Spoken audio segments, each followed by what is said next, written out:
हे एक तोंड आहे, त्याच्यामध्ये एकच जीव आहे.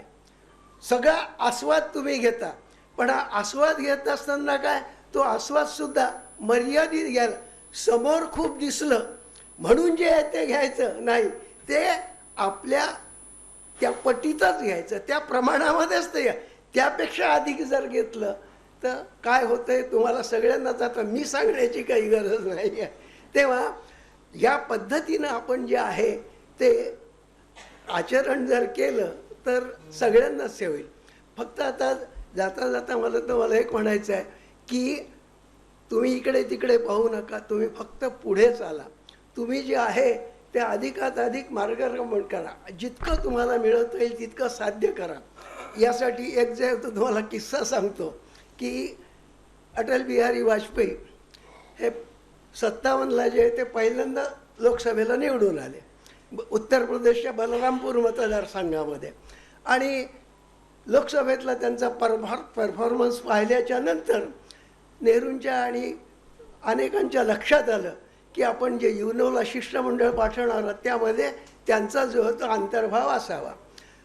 त्या शिष्टमंडळाचे नेते होते त्या काळातले युनोमध्ये दीर्घकाळ वास्तव्य असलेले आणि भारताचे संरक्षण मंत्री कृष्ण मेनन.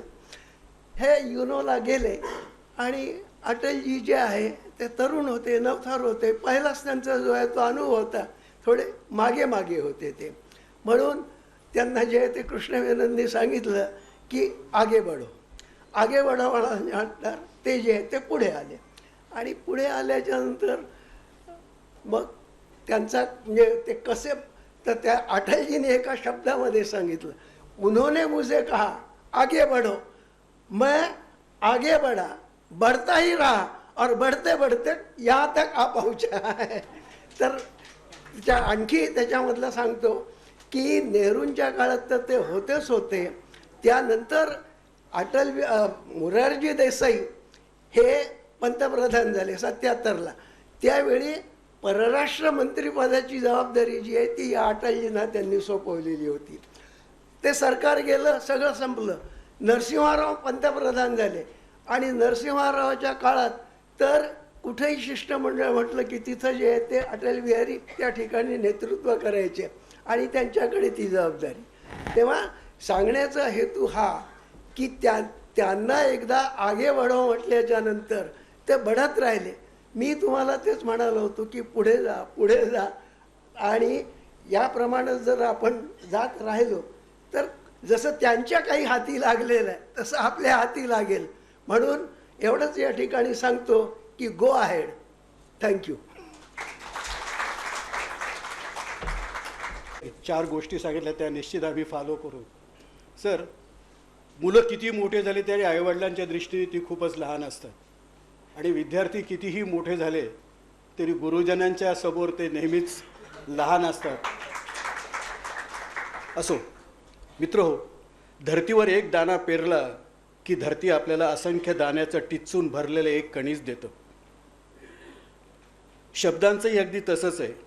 आपण एखाद्याला एक प्रेमाचा शब्द दिला की तो आपल्यावर प्रेमाच्या शब्दगंगेची उधळण करतो. आपल्यावर नेहमीच प्रेमाची, मायेची सावली धरणारे, आशीर्वादपर आपल्यासमोर असणारे आदरणीय सर रायगावकर सर यांना मी विनंती करतो की त्यांनी आपलं मनोगत व्यक्त करून आम्हा सर्वांना आपल्या मधुर शब्दात नाहू घालावं.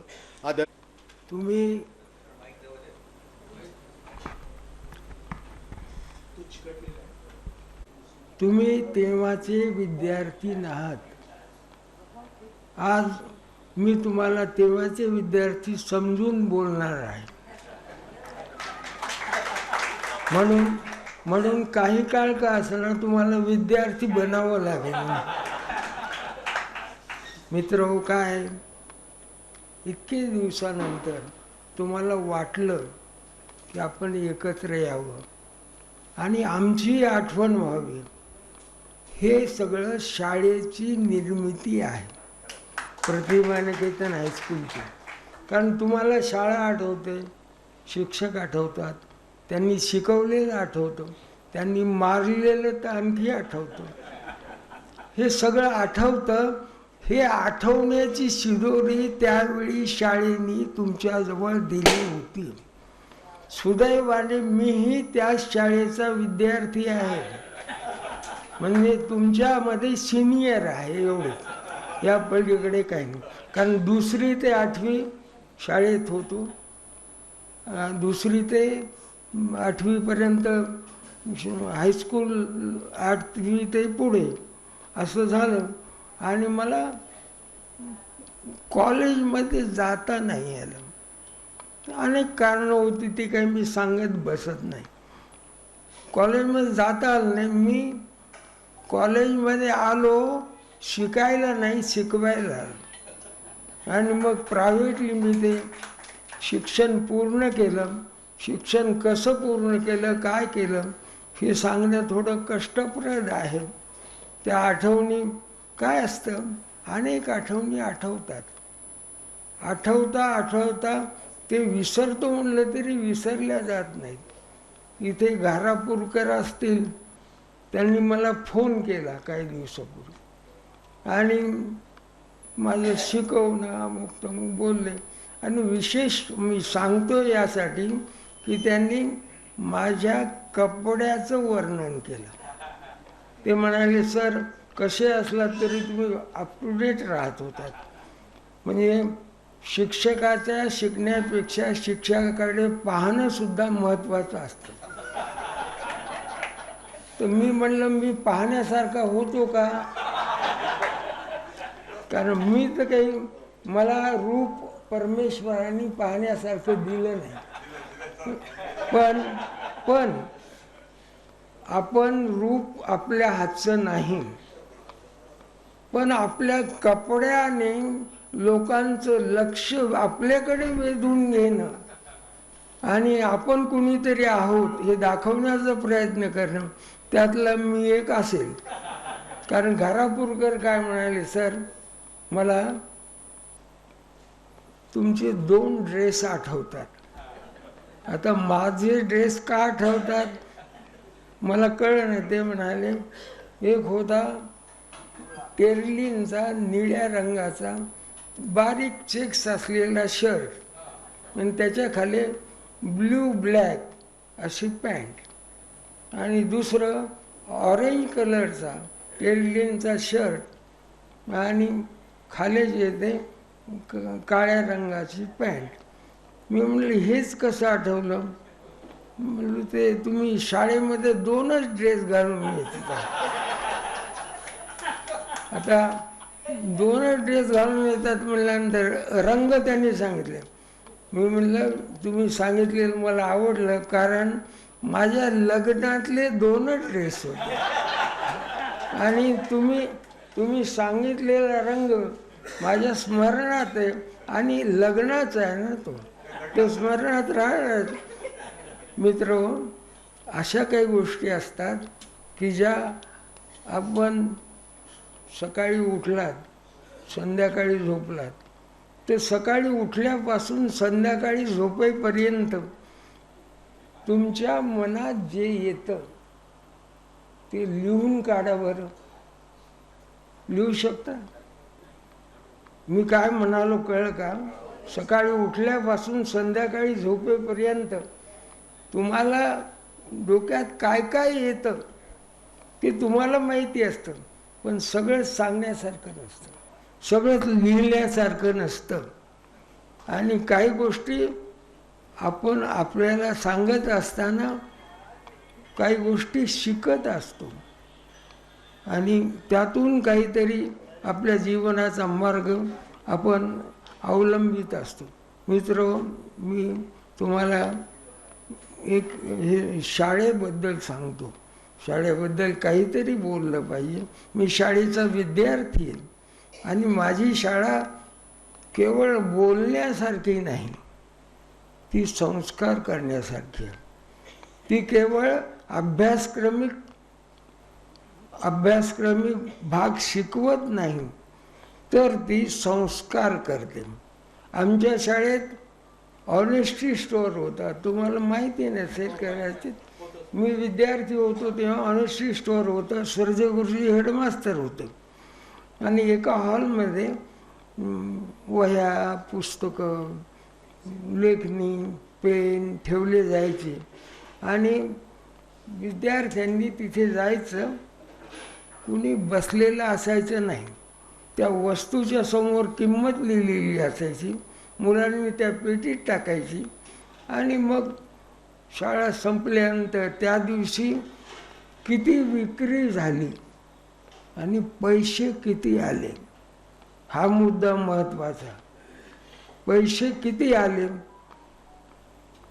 जर पैसे कमी आले तर सर्जेगुरूंना वाटायचं माझे विद्यार्थी अप्रामाणिक बनत आहेत. पण त्यांना वाटायचं या अप्रामाणिकपणातूनच त्यांच्यातला प्रामाणिकपणा रुजला जातो. त्यासाठी त्यांनी खूप दिवस ते चालवलं. बोर्डावर लिहिलं जायचं की आज किती नुकसान झालं वगैरे वगैरे. आता ही कोणतीही शाळा करू शकणार नाही. सर्जेगुरुजी गेले आणि ते बंद पडलं. म्हणजे शाळेची ही जी वेगळी म्हणजे वेगळा पोत आहे, वेगळी काहीतरी संस्कार करण्याची क्षमता आहे. प्रत्येक वर्गाला दर दिवशी 7वा तास हा श्रमदानाचा असेल. म्हणून श्रमाचे संस्कार मुलांमध्ये झाले पाहिजे. त्यानंतर शनिवारी हे असायचं, विद्यार्थ्यांची परिसंवाद असायचे आणि त्यातून विद्यार्थी विचार करतील हा संस्कार येत होता. या शाळेने केवळ संस्कार दिले, काही न घेता. शाळेने काही घेतलेलं नाही, पण तुम्हाला जे दिलं, मला जे दिलं ते तुमच्या शाळेनेच मला दिलं. मी आज जे काही आहे ते केवळ मुळे आहे. मी टोटली प्रतिभानिकेतन मेड आहे. त्यामुळे मला असं वाटतं की शाळेचं ऋण आपण कधीही विसरता कामा नये आणि तुम्ही विसरत नाहीत. या निमित्ताने तुम्ही एकत्र आलात हे मला फार आनंदाचं असं वाटतं. तुम्हाला एकत्र यावं असं वाटतं, भेटावं असं वाटतं. आमची आठवण होते, शाळेची आठवण होते, तिथले संस्कार आठवतात. हे सगळं पाहिल्यानंतर मला जीवनाबद्दल थोडेसे 2 विचार सांगावेसे वाटतात. जीवनात सुख आनंद हे तर असतेच, पण सत्य वेदना आहे. आपल्या जन्मापासून मृत्यूपर्यंत आपली वाटचाल म्हणजे जीवन समजतो आपण, आणि ते खरंही आहे. पण मला सांगा, जन्म म्हणजे तरी काय असतं? अंतिमतः एका विनाशाचा आरंभबिंदू असतो. जन्म हा एका विनाशाचा आरंभबिंदू असतो आणि तो आरंभबिंदू आहे लक्षात घेऊन वेदनेकडे आपण पाहायला पाहिजे. जन्माच्या वेळा वेदना, प्रचंड वेदना. मृत्यूच्या वेळी त्याही पण प्रचंड वेदना. आणि 2 वेदनांच्या मध्ये वेदनांच्या शिवाय फारसं सत्य काही नाही. जीवनात वेदनेशिवाय माणूस होऊच शकत नाही. कारण काय?